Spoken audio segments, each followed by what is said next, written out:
Reading with your kids.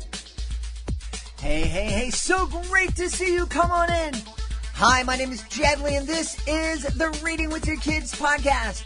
We are coming to you from the beautiful neighborhood of Reedville in the southwest corner of Boston, Massachusetts. We are so happy that you're a part of our beautiful Reading with Your Kids family. Please be sure to connect with us on social media, facebook.com/Reading with Your Kids, at Reading with Your Kids on Instagram, and at Jedley Magic on Twitter. Our guest today is our friend Jonathan Rosen. You may remember Jonathan as one of the spooky middle grade authors. You also may remember that Jonathan is a really funny author, really funny guy. He's also a very thoughtful man. He's a great dad, and he's a great member of the community. He's here today because as we all work together as a nation, as a world, to stop the pandemic COVID virus, he also wants us to know that we can come together to stop the virus that is anti-Semitism and hate, and specifically how we can do that through children's literature. And in doing so, make the world a better place for our kids. Join us right now from the Sunshine State of Florida. Our friend Jonathan Rosen is here. We're publishing this episode on the 6th day of Passover, a very important holiday in the Jewish tradition. You may have heard our interview with Joy Wider earlier this month on the first night of Passover, talking about Passover and her beautiful book, The Passover Mouth. Jonathan is here talking about how we can use KidLit to address anti-Semitism. It's a huge problem here in this country that continues to this day. It's a huge problem all over the world. Please welcome back to the show, Jonathan Rosen. Jonathan, how are you? Great, Ched. Thanks for having me. As I was saying, that we're in not only in the middle of Passover, we're also in what hopefully is the middle or maybe the end of the COVID-19 quarantine. And it really seems silly right now while the world literally is fighting and invading species, this virus that seems intent to just take over the planet and infect as many people as it can. As we're hopefully coming together as a world to fight this, the reality is that there's still a lot of hate in the world, and there's a lot of hate targeted at Jewish people. One of the articles I just read recently was, now that everybody is using Zoom and different video conferencing software and websites, that now we have to be worried about hackers coming in and taking over those virtual meetings, those virtual classrooms that are being set up. And a lot of those hackers have come on and displayed anti-Semitic, hate-filled messages and images. And I just can't get my head around how people can hate like that. Well, it's funny that, you and I planned this, talk a long time ago, Yep. way well before this happened. And, to talk about, because it was an important topic. And, in the days leading up to this, I was thinking, you know what, maybe we shouldn't discuss all this now. And I was thinking maybe we should cancel for another time. And then online, I see all these things, on Twitter, Twitter is so toxic, but you see all these things that, Jews are behind the virus because, they want to raise prices for their pharmaceuticals, or that Israel is doing this to, also the same reason to, that they have a cure for this and they're pushing this to make themselves look good. And, every anti-Semitic theory, conspiracy theory that there is, you see online. So I said, this is important still. Yeah. We should do this talk. Now, as Joy pointed out in her discussion about the Passover month and explained to us about Passover, Passover is the holiday that celebrates the Jews' freedom from bondage in Egypt, and that happened centuries ago. But it seems like this hate that is targeted at Jewish people, it continues and persists. Can you understand it? Is there a place where this comes from that you can spot? Well, I always joke about on Passover time. This was thousands of years ago, When there used to be anti-Semitism, when people used to hate Jews, thank God that's changed. Yeah. I always say it ironically, but it's just it's the oldest hate that there is, and it's pervasive, and it comes to this day. I mean, they'll find different theories. One of the oldest things, and it's the church used to blame Jews for the killing of Jesus, and the Jews, and it comes back also from the time that no one wanted to be the one doing the money lending, and that was like considered a dirty job, and pushed for the Jews. It was pushed for the Jews to be doing that job, so there was like resentment, and that's where the stereotype of associating Jews with money comes from. I mean, there's just so many reasons to find hate. I don't want to give credence to any of them. It's right. You hate. That's on you. Right. Right. Right. Yeah, I wasn't implying that Jewish people did something to. No, I understand. Yes. It doesn't make sense to me. I spoke about the fact that right now the FBI are saying that there are hackers taking over these Zoom meetings, and many of them with anti-Semitic messages and images. What are some of the statistics that are happening? I mean, this is really rampant right now. We hear about the horrible attack on the synagogue, the Tree of Life synagogue down in Pittsburgh. So we hear about those, but there are so many other attacks that are happening that don't get the headlines. Can you talk a little bit about how prevalent this is? Well, one of the things that always is mind-boggling to me is that it's not reported fully. For a time there, you saw anti-Semitic attacks openly on the streets of New York, and I think the only thing that's stopping it is now because of the virus. It was one day after another. I'll just say, it's amazing. Jews make up 2% of the country's population, just 2%. And yet the overwhelming majority of hate crimes are perpetuated against them. I think I read the statistic that it's over 50% of hate crimes are against Jews. And on college campuses, it's out of control. It's always under the pretense that it's anti-Israel, but you have but who are they targeting? They're targeting the Jewish students. These Jewish students that are just living their lives have nothing to do with Israel. So, right. I think there were cases years ago.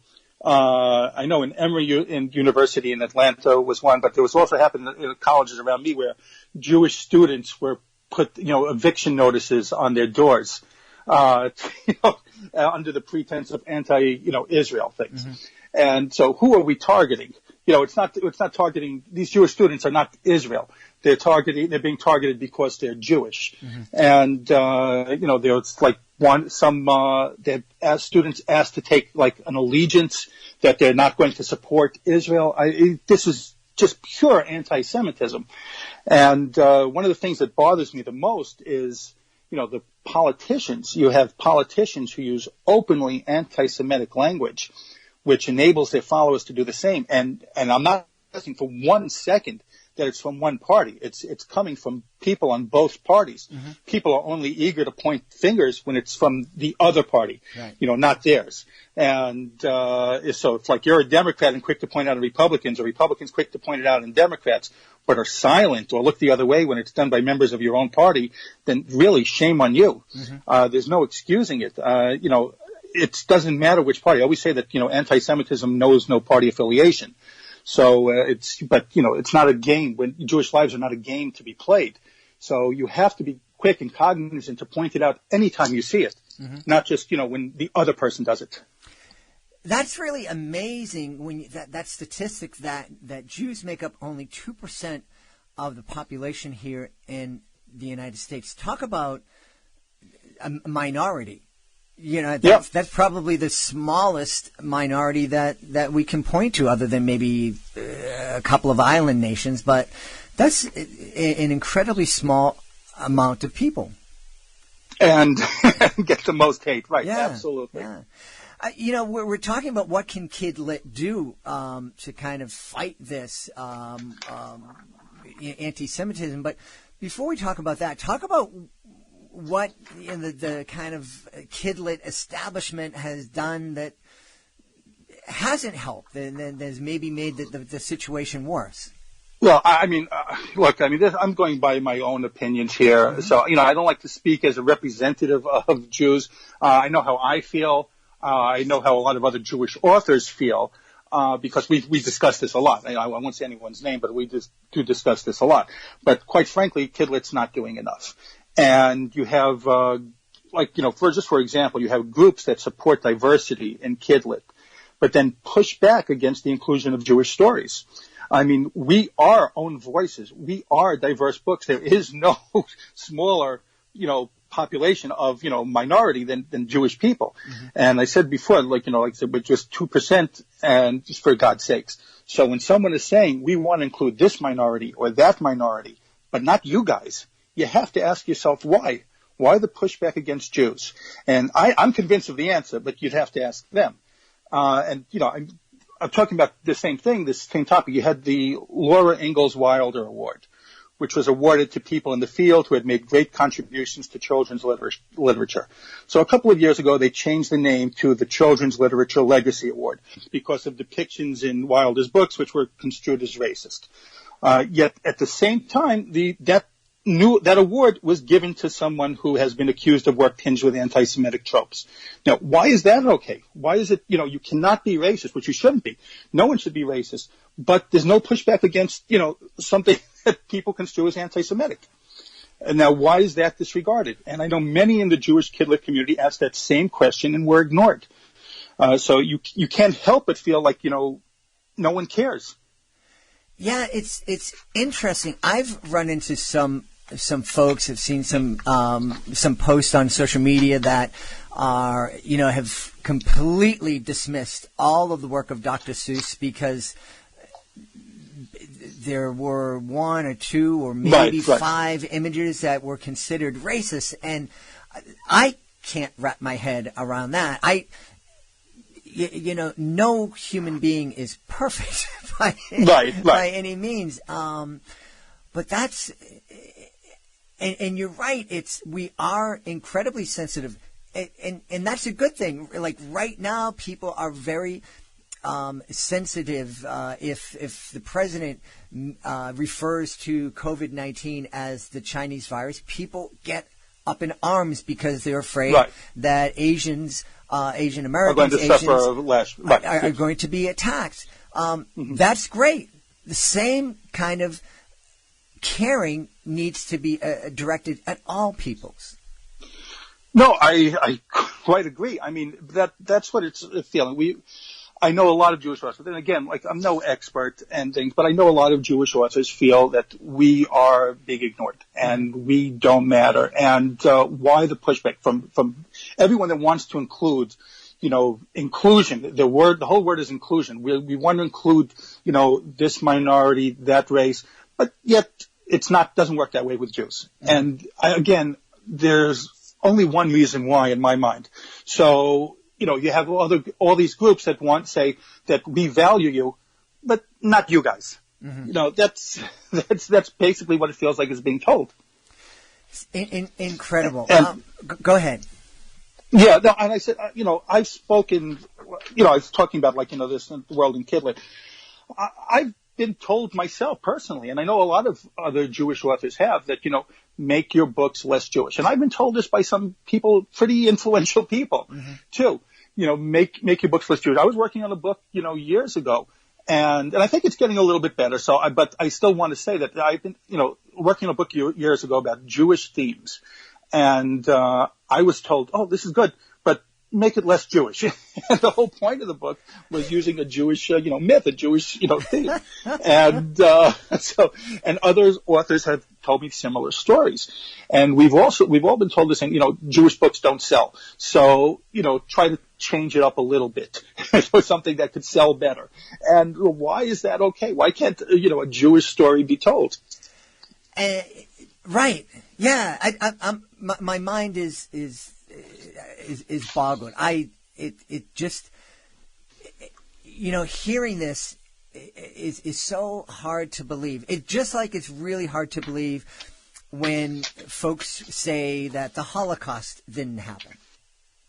Yeah, and on that one, I think talking about Jewish books, and when I say I always say that there needs to be more Jewish books in KidLit, you know, so because of all the hate, it starts with kids. Okay, it starts with kids. Kids have to see Jews represented in books. Mm-hmm. So they have to see, you know, Jewish kids need to see themselves represented, and other kids need to see Jewish kids, just being Jewish kids. And I'm not talking about Holocaust books, but there still is a huge need for Holocaust books. I think I saw, I'm trying to remember the statistic. Kids need to see the Holocaust stories because they have to see what extreme hate does, what the consequences of that extreme hate is. And, you know, you had millions of people wiped out just because of their religion. And that was the only reason. But their statistics are that half of Americans today don't know the full details of the Holocaust. 41% don't know what Auschwitz was. And most kids don't even recognize the name Anne Frank anymore. I mean, that was a staple growing up, that you knew who she was. She was a child, just like you, and, seeing what she had to go through. Kids don't know that name anymore. Yeah. So there does need to be Holocaust education in schools and seeing, what happened and what are those consequences of hate. Yeah, I mean, just think about it. We are devastated to think when we hear predictions from Dr. Fauci right now that there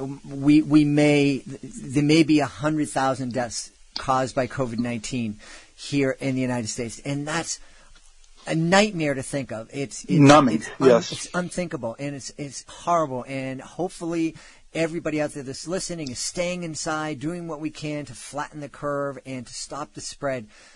But 100,000 people, it doesn't compare to how many lives were lost during the Holocaust. And not just Jewish lives, but the majority of the folks who were massacred in the Holocaust Right, it wasn't Jewish. Just Jews, but yeah, I want to be honest, that was the main target. Right. But yeah, it wasn't just Jews.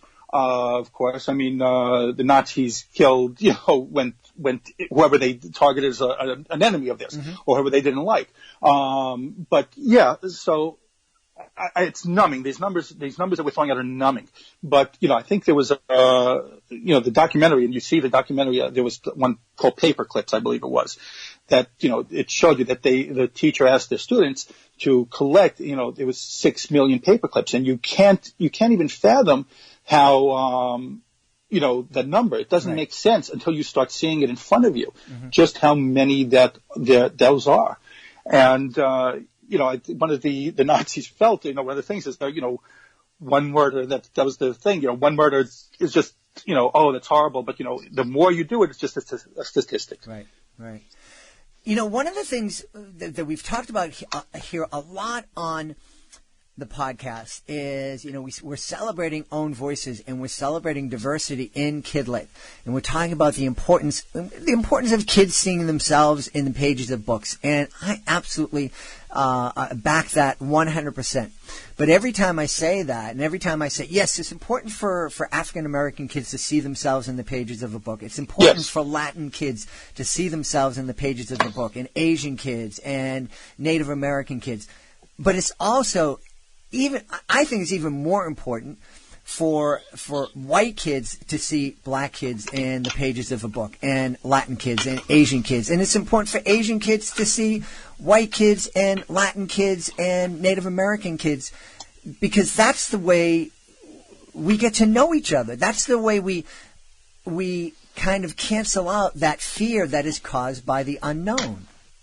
You're 100% right. Yes, and that's part of it. If you don't see, the other in a book, it just remains a stereotype in your mind or a mystery, and you just, whatever stories you've heard, that has to be the truth. You need to see kids of all races, all religions, just being kids, acting, and seeing some of their beliefs and saying they're not so different from you.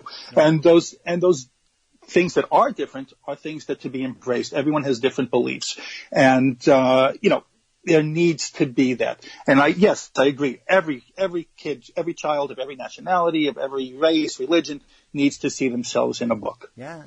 And one of the things too that we've talked about here on the podcast is, a lot of people, when they talk about kids from Latin America, they kind of throw a big tent and they go, "Oh, from Central America, the Caribbean, South America, you guys are all the same." No way. Each one of those countries, even within countries, the cultures are very, very different.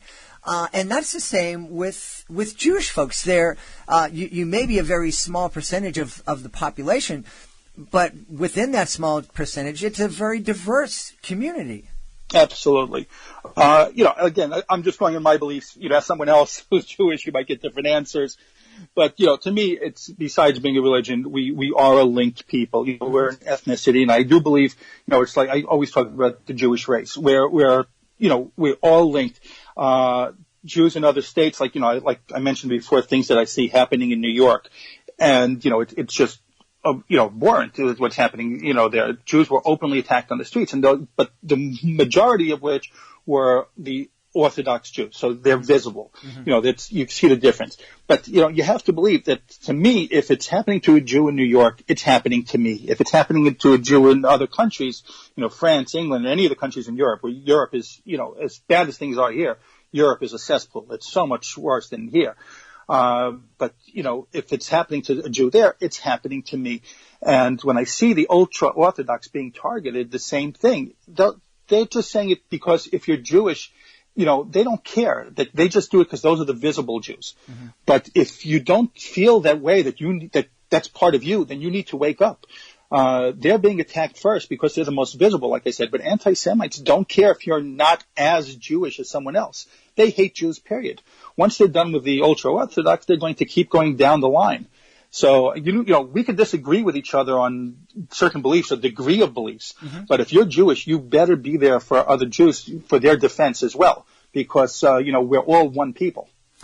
And I fully support this idea of the solidarity that you feel with Jews in Europe. And I've seen, I just saw a report on some absolutely pornographic, and I don't mean because of sexuality, but just an absolutely pornographic parade that I think was happening in Austria, where Jews, people were parading around with the caricatures of Jews that were just absolutely obscene. That was Belgium. Yeah, it was, but it's happening in several European countries. Right. Yeah, it's just targeting, being stereotypical caricatures of Jews and openly mocking Jews. Mm-hmm. And, people have, condemn it in other places, but, the people, the organizers of the parade, the cities were it's just having good, clean fun. And that's the problem. Right. How do you defend that? I mean, you had, they have the stereotypes of the Jews, clutching their money and clutching, the safe. And this is, kids see that. This is what they're growing up believing. Mm-hmm. And Europe, I could go on for days about the anti-Semitism in Europe. It's just, there's no worse place right now in the world than what's going on in Europe.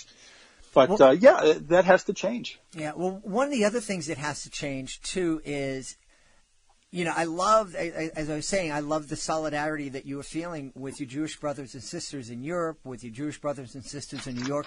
But what I think KidLit needs to do is for every single family to look out and to feel solidarity with Jews in New York, with blacks being persecuted, with Native Americans being persecuted, with First Nationers being persecuted. Wherever there's persecution, we have to understand that person is our brother and sister, and we need to stand 100%. Yes.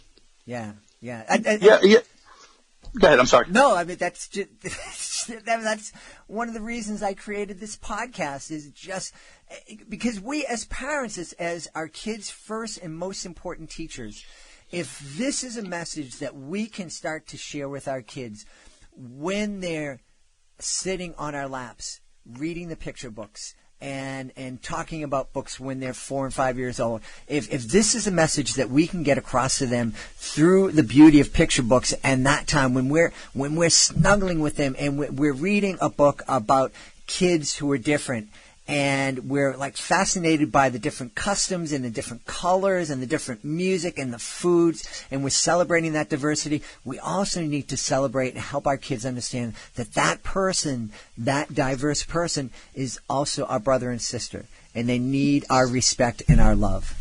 Right. I agree. 100%. You have to stand up for, not every single person is, and I'm not singling anyone, not every single person is, just the, the white Christian, person. There are others out there too. Right. And, we have to stand up for each other. And that's one of the things, and, you and I are, friends on social media. So I do post this stuff a lot. I try not to because, I believe that if I keep posting,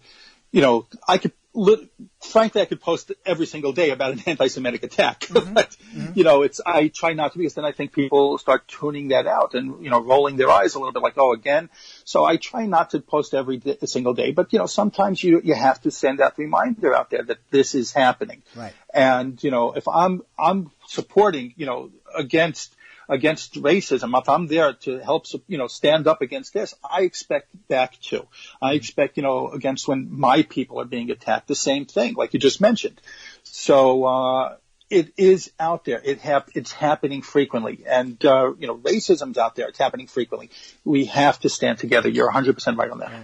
And, one of the things I know people who are listening, we have lots of educators listening, lots of parents and grandparents and caregivers, lots of other KidLit authors. And there may be a couple of publishers. In fact, I know a couple of publishers who listen to the show, but they're not the publishers of the big, huge publishing houses. But each and every one of us can make a difference in this. We can let the corporate powers that be know that we want diverse books, including books about Jewish people, Jewish kids, on our shelves available to us. And the way we do that is by supporting authors who are writing these books, by buying their books. And if you can't afford to buy the book, make a request at your public library. Doesn't cost you anything, but they get the message. If the public libraries are calling up publishers saying, hey, we got a lot of folks here who want books about Jewish culture and Jewish kids. Where are they? They're going to get the message, and hopefully we can start to make a change. Yes, no, I agree. That's one of the things. And, I do think publishing, I think it's gotten a little bit better. I do, but I don't think it's enough yet. We need to see Jewish stories. And, I know one resource. I know if kids do want to read about Jewish stories, PJ Library is fantastic. If you go to their website, you could sign up and they'll send you books for free, Jewish themed books for free. They'll send it out to you for, your kids. So they're a great resource, but, there has to be more than just them. Right. Excellent.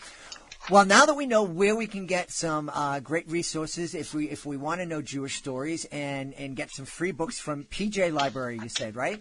Yes. Okay. Where can we go to find out all about the hilarious books from Jonathan Rosen? Well, my website is houseofrosen.com. I didn't come on here to just push myself. I understand that. But yes, I'm houseofrosen.com, and my books are there. I have Jewish themed books in the works, but my other books are just funny horror humor type books. Yeah. But I do have other Jewish books, and I know that there are a lot of great Jewish authors out there that you could look up to. I have so many friends that are Jewish authors. I'd be remiss to leave some of them off. I know off the top of my head, I know you have Debbie Reed Fisher, Nora, Baskin, Donna Gephardt, Melissa Roski, Stacey Ramey. All those names have, Jewish themed books as well. So, with Jewish characters at least. Yeah. So, you could look them up, but there are so many, and I'm leaving off, and if I left, there are tons of people that I know. I apologize, but there are some books with Jewish, characters out there that kids can go read right now. Yeah, absolutely. And if you want a laugh, you want to take your mind off being in quarantine with your kids, the podcast is typically aimed at adults, introducing adults to great authors and great books that they can share with their kids. We have a great episode of the show that can be enjoyed by kids and parents alike, and it's the spooky middle grade authors' appearance on the show. I gave these 9 amazing spooky middle grade authors a prompt, and they went out and each one of them created a part of the story, and they just built on it. And Jonathan wrote the conclusion part of the story, and it just took such a fun and funny twist It was amazing. So just look up the Spooky Middle Grade Authors appearance on the show on our website, readingwithyourkids.com, to really have a great laugh. They're all great authors, and that was a lot of fun to do. I really enjoyed that when you gave us that prompt. It was. We've had a great time speaking to our friend Jonathan Rosen. Let's all get together as we're fighting to knock down the curve. Let's also remain united and fight to stomp out anti-Semitism and all kinds of hate. Let's raise the next generation to be the generation that understands that we are all brothers and sisters. Jonathan, thanks so much for being part of our show. Jed, I really appreciate you asking me to do this. This was great. Thank you. Please be sure to join us for the next edition of the Reading with Your Kids podcast. Our guest will be our Dean of all things STEM and STEAM, Jennifer Swanson, coming back in for another STEM Tuesday edition of the show. We'll be talking about transportation. We want to thank the folks who made today's show so very, very wonderful. Of course, we want to thank our guest, Jonathan Rosen. I also want to thank my amazing team. I want to thank my amazing producer, Fatima Khan, for all she does for the show. I want to thank my awesome author, Ambassador Peggy Cotto. I want to thank my beautiful wife for all the support she gives me. I want to thank Augie the doggy for having my back here in the studio. But most of all, I want to thank you. Thank you so much for taking the time to join us today. Thank you so much for taking the time to get to know to use Zoom so you can Zoom classes, online learning with your kids. Thank you so much for getting to know how to use Class Dojo and all those other programs that you suddenly had to become an expert in using just a few weeks ago. But most of all, thank you so much for making the world a better place by reading with your kids. I'll be looking for you in the next edition of the Reading with Your Kids podcast.